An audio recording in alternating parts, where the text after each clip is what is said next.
Hi friends, పొరిగింటి పుల్లకూర రుచులు అందరూ బాగున్నారా అండి? ఈరోజు నేను కొత్తిమీర కొబ్బరి పల్లీల పచ్చడిని తయారు చేస్తున్నాను.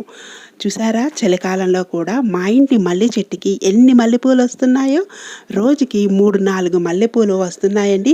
చెట్టుకి ఇంకా బోల్డని మొగ్గలు ఉన్నాయండి.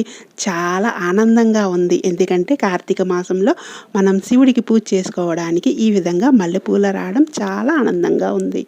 ఇప్పుడు నేను కొత్తిమీరను శుభ్రం చేసి రెడీగా ఒక కట్ట కొత్తిమీరని పెట్టాను. అలాగే ఒక అంగుళం అల్లం, 4 పచ్చిమిరపకాయలు, కొద్దిగా చింతపండు, కొబ్బరి, జీలకర్ర, రాళ్ళ ఉప్పు, ఎండుమిరపకాయలు, గుప్పెడు పల్లీలు.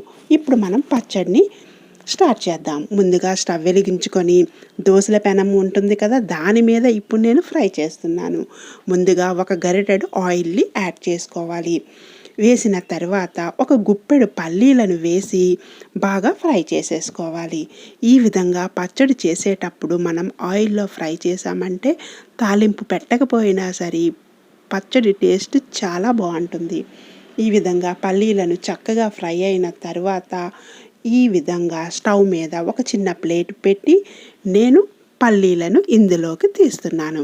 చూసారు కదా, ఇలాంటి దోసల పెనం మీద అయితే ఇలా తీయడానికి సులువుగా ఉంటుందని నేను ఈ విధంగా ఫ్రై చేశాను. ఇప్పుడు ఇందులో మనం ఒక అంగుళం అల్లాన్ని చిన్న ముక్కలుగా మజ్జిగ కట్ చేసి ఆయిల్లో ఫ్రై చేయాలి. ప్రజెంట్ ఇప్పుడు మనకి కార్తీక మాసం కాబట్టి వెల్లుల్లి తినము కాబట్టి ఈ పచ్చళ్ళలో నేను అల్లాన్ని వేస్తున్నాను. కొబ్బరి అల్లం కాంబినేషన్ చాలా బాగుంటుందండి పచ్చడి టేస్ట్.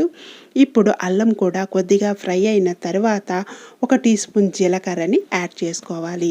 జీలకర్ర కూడా వేసిన తర్వాత 4 పచ్చిమిరపకాయలు, ఒక 5 ఎండుమిరపకాయలను కూడా వేసి వేయించుకోవాలి.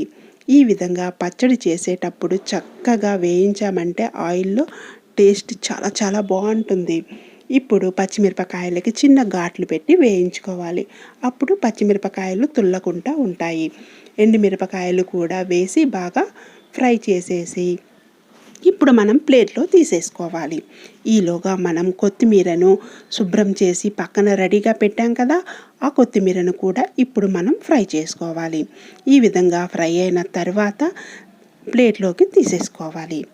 చూసారు కదా, ఈ విధంగా నేను తీయడానికి సులువుగా ఉంటుందని దోసల పెనం మీద ఫ్రై చేస్తున్నాను.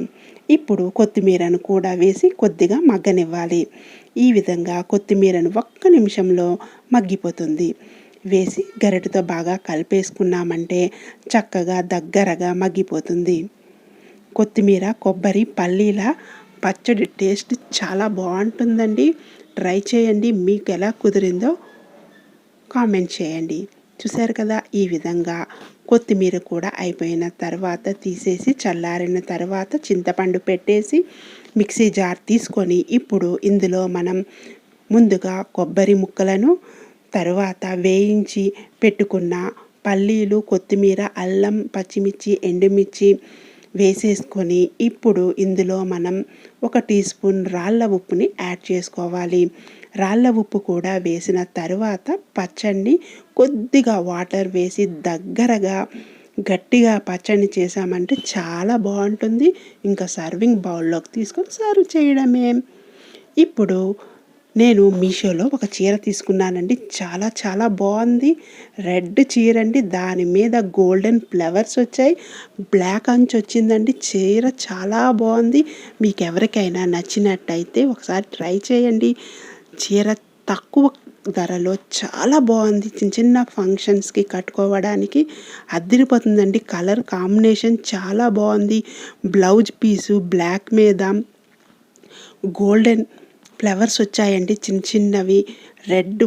చూసారు కదా ఎంత బాగుందో చీర. మీకు కానీ నచ్చినట్టయితే ట్రై చేయండి. చూసారు కదా, ఈ విధంగా ఉంది. రెడ్ అండ్ బ్లాక్ గోల్డ్ ఫ్లవర్స్తో. దీని లింక్ని నేను డిస్క్రిప్షన్ బాక్స్లో ఇస్తాను. ఎవరికైనా నచ్చితే పర్చేస్ చేయండి. చూసారు కదా, please like, share, subscribe my channel. Thank you.